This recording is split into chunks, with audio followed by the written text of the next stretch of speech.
Shalom.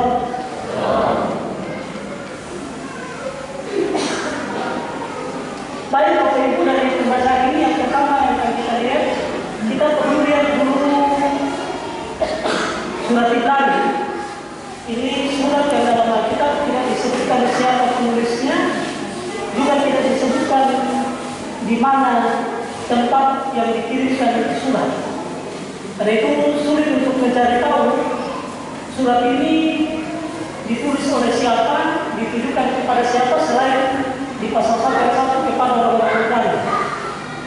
Tapi setelah membaca surat ini, diperkirakan bahwa surat ini ditulis oleh Paulus kepada jemaat atau mungkin kebaktian yang jemaat dari umat-umat komunitas orang Kristen umat dari umat-umat itu di kota Roma, karena ada bagian dalam surat Ibrani di mana Paulus atau penulis surat ini menulis salam dari teman-teman dari kami. Jadi kemungkinan besar Paulus dalam perjalanannya menulis surat kepada jemaat di Roma, dan karena itu dia merasa perlu mengirim salam juga dari teman-teman dari kami. Waktunya kapan surat ini ditulis juga sama. Banyak sarjana memikirkan ini ditulis sekitar tahun 67 sampai 69. Pastilah sesudah Bait Suci dihancurkan di Yerusalem pada tahun 70 oleh Kaisar Nero. Tetapi kalau diperkirakan bahwa Paulus yang menulisnya ini sedikit bingung lagi, karena surat Ibrani ini kalau dinyatakan ditulis oleh Paulus dan tahunnya sekitar tahun 67, agak sulit karena Paulus diperkirakan dipanggil di Roma sekitar tahun yang sama, tahun 60. Jadi dia karena soal kapan, siapa, tapi yang jelas kalau sekitar tahun 50-an sampai 60-an berarti jemaat. Kalau kita baca di keturunan Roh Kudus, ada orang-orang dari Roma, dari Italia, yang kemudian mendengar kata keselamatan menjadi orang yang percaya, dan diperkirakan bahwa jemaat di Roma terdiri dari penderitaan ini yang kira-kira demikian keturunan Roh Kudus. Itu berarti kalau perkirakan Tuhan Yesus meninggal dunia disalibkan sekitar tahun 33 kurang lebih 4 tahun dari awal sampai 6 tahun menyusul. Itu berarti jemaat yang dikirimi surat ini umurnya kira-kira 20-an sampai 30-an, paling tinggi 36, 37, 37 berarti jemaat kepada satu lebih tua dari jemaat ini ketika surat ini dikirimkan kepada mereka. Umurnya kira-kira 20-an, paling tinggi 30-an, 37 paling tinggi umur. Sekarang apa yang terjadi di tengah mereka? Karena itu Paulus, kalau Paulus menulis surat ini, penulis surat Ibrani ini mengajarkan beberapa hal kepada mereka. 20 tahun dengan sesuatu ini berat atau apa? Katanya ada orang kalau pendeta berkhotbah, sudah dia pernah bilang di khotbah hari ini, minggu depan dia bilang lagi, minggu berikut lain waktu dia bilang lagi, dia bilang bosan. Ada? Biasa katanya, bosan. Oke, tapi Bapak Ibu tahukah kita, sesuatu yang kita dengar terus-menerus itu adalah sesuatu yang kemudian menjadi kebenaran yang kita terima secara perlahan. Kita semua tahu bahwa kita tidak ada yang sadar waktu kita lahir, tapi kita di sini umumnya tahu tanggal lahir. Ibu pendeta terbitan mungkin umurnya 1 tahun lebih tua dari saya, tapi karena dia senior saya di kampus, saya tetap memanggilnya kakak sampai saat ini. Tapi pasti dia tahu tanggal lahirnya pasti. Meskipun waktu dia lahir dia tahu hari apa ini, malam, pagi, siang, tapi dia tahu karena berulang-ulang. Jadi kita sebagai jemaat, mari kita mengatakan yang baik terus-menerus supaya menjadi kebenaran yang diterima pada akhirnya. Jangan bilang yang buruk terus.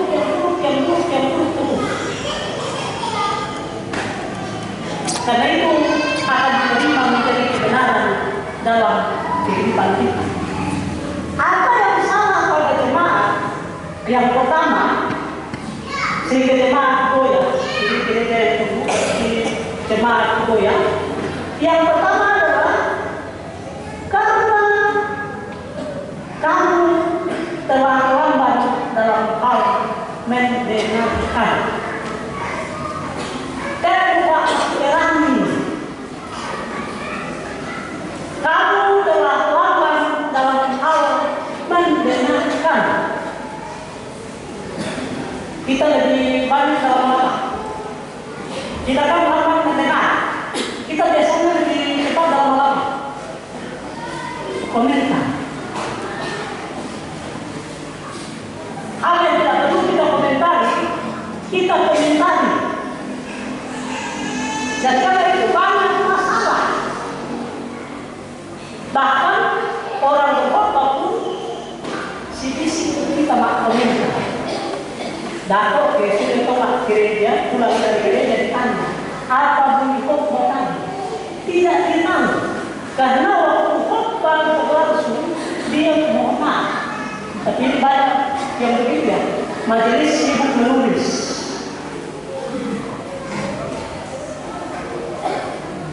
Majelis sibuk baca WA.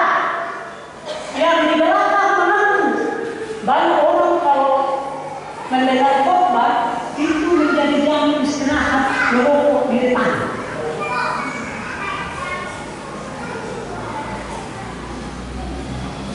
Ingat, satu hal yang diingatkan bagi jemaat yang sudah berumur 20-an sampai 30-an, kamu telah lambat dalam hal mendengar.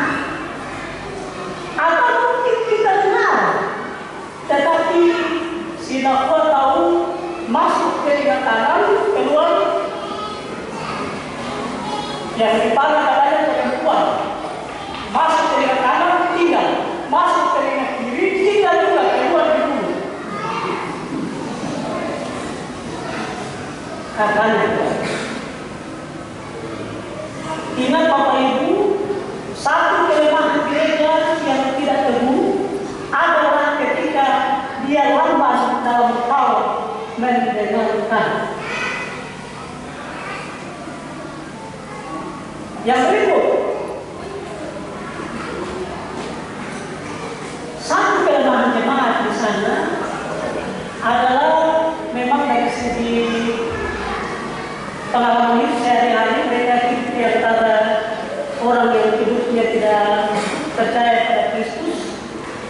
Kalau benar mereka adalah orang Roma, orang-orang Yahudi yang jumlahnya kecil yang tinggal di Roma, mereka hidup di tengah-tengah kehidupan orang sehari-hari yang memang tidak percaya pada Kristus, karena mereka gampang goyah. Apalagi pada waktu itu jemaat sementara menghadapi penganiayaan. Karena itu banyak yang mundur, imannya mundur.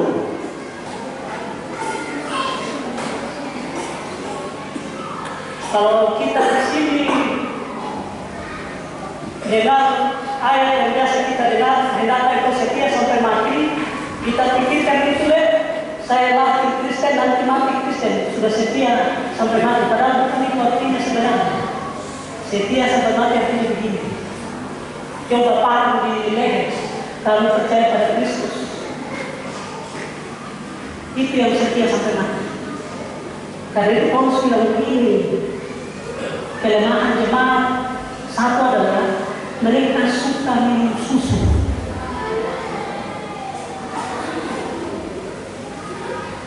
Tidak mau dengar yang keras-keras, hanya mau satu hal yang diajarkan oleh Tuhan Yesus ketika dia naik ke surga, akan ada masanya nanti orang-orang itu akan suka mendengarkan yang enak di telinga,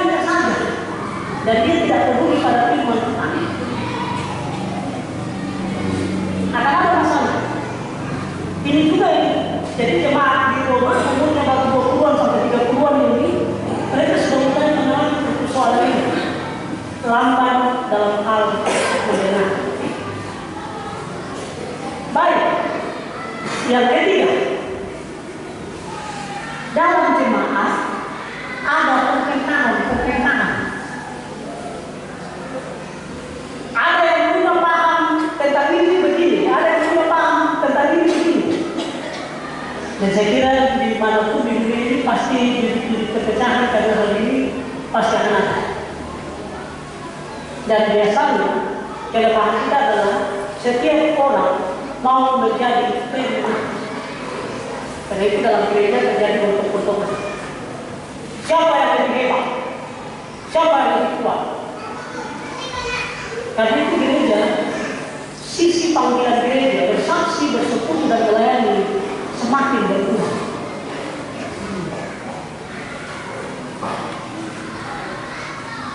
Oke. Janganlah ada pertengkaran dalam jemaat. Ingat Bapak Ibu, selama kita masih di dunia ini, kita adalah manusia, dan siapapun manusia tidak ada yang sempurna. Malaikat menurut saya tidak sempurna. Menurut saya malaikat saja tidak sempurna. Coba kita lihat di Alkitab, ternyata malaikat juga pernah ribut dengan itu, tapi malaikat dia tidak mau ribut, dia tidak mau jadilah kehendak Tuhan, karena dia juga tidak sempurna. Karena itu kita sebagai manusia, apapun yang terjadi, janganlah kita mengedepankan perpecahan. Janganlah kita saling menghindari, jangan kita saling menjauhi, jangan kita saling menjelek-jelekan, jangan kita saling menitis, jangan kita mau menambah orang lain dan orang lain kita injak kita semakin tinggi, supaya jemaat kita menjadi jemaat yang teguh dalam pendirian untuk kemuliaan bagi nama Tuhan. Yang terakhir, dalam pembacaan kita saat ini, kita ini gereja yang ada di dunia, dan kita diibaratkan seperti anak hujan turun. Semua dapat berkat dari Tuhan. Tapi kemudian ada tanah yang menumbuhkan tanaman. Kita bisa panen hari ini. Saya pikir akan ada banyak sawit datang di sini. Jadi kita rata-rata punya sawit. Karena kita bisa panen, saya pikir akan banyak sawit bertumbuh di sini. Untuk bisa panen. Oh, kita mau pesta panen, saya ini petani apa ya? Petani sawit. Oh, karena itu pesta panen, saya bawa panen saya, lihat-lihat saya bawa ada satu tanah yang memang untuk Tuhan. Di panen kami kadang-kadang bisa pesta panen 4 kali 1 tahun. 4 kali 1 tahun. Padi, coklat, kopi, tempe. Kalau ada yang berdekatan masa panen padi pada tempe misalnya, ya 1 kali panen kita saja, tapi kalau berbeda masa menua itu maka akan ada 1 kali bisa panen dalam 1 tahun. Dan memang semua datang bawa hasil kebun, datang bawa ayam apa. Oke. Tahun depan pernah kita bawa sawit ke sini, karena kita memang rata-rata sawit. Mungkin kita baru dengar hari ini, minta maaf kalau saya tidak pernah kasih dengar sebelumnya. Mungkin kita baru dengar hari ini. Tahun depan kita akan pesta panen, karena kita rata-rata petani sawit, kita akan datang bawa paling tidak 1 tandan sawit 1 keluarga. Amin. Kita bersyukur atas apa yang Tuhan beri bagi kita. Tanah yang menghasilkan tumbuhan yang baik diberkati oleh Tuhan. Tanah yang menerima hujan, tetapi hanya tumbuh semakin tinggi, hanya tumbuh tumbuhan dulu. Bukan saya yang bilang.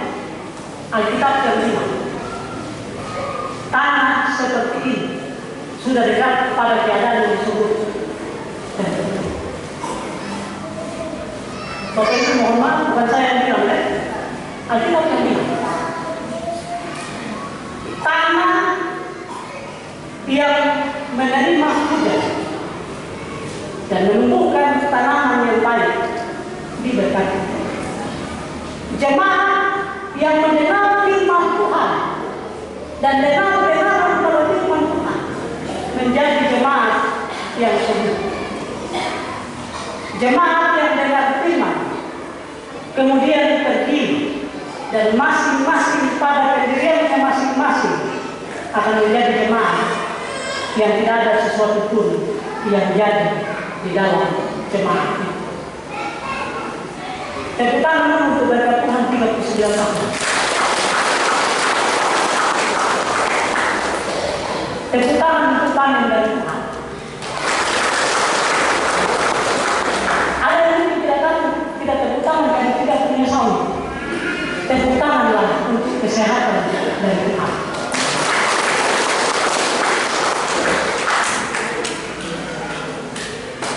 Semakin tua. Ini yang terakhir tadi dari bacaan kita. Ada dua hal yang disebut tua dalam kehidupan manusia. Yang pertama, tua-tua keladi. Ini biasanya diterjemahkan makin tua, makin jadi. Tapi ternyata dalam bahasa sehari-hari makin tua, makin jadi ini tua-tua keladi ini maknanya konotasi, tidak terlalu bagus. Biasanya kalau ada orang tua, maaf ya, bukan menyinggung orang tua, tapi biasanya itu katanya pastinya di sana. Tua-tua keladi, sudah tua, kalau ada dari segi habis ke kode-kode. Tua-tua keladi. Karena itu mungkin dari bahasa kami pesawat dipakai nomor tua-tua pekerjaan. Tua-tua keladi, karena itu terjemahannya di bahasa kami, kampung kami, nomor tua pekerjaan. Yang satu itu ibarat kelapa, makin tua, makin berbunga, makin tua, makin banyak fungsinya bagi kehidupan bergereja dan masyarakat keluarga. Banyak orang belum tua. Saya tidak tahu, saya sudah tua atau masih muda. Saya tidak tahu. Saya ini sudah tua atau masih muda? Masih muda. Kalau muda semua manusia muda. Tapi banyak orang masih muda, tapi tidak tua-tua kelapa. Dari mudanya saya sudah mengajar. Apalagi kalau ada saya.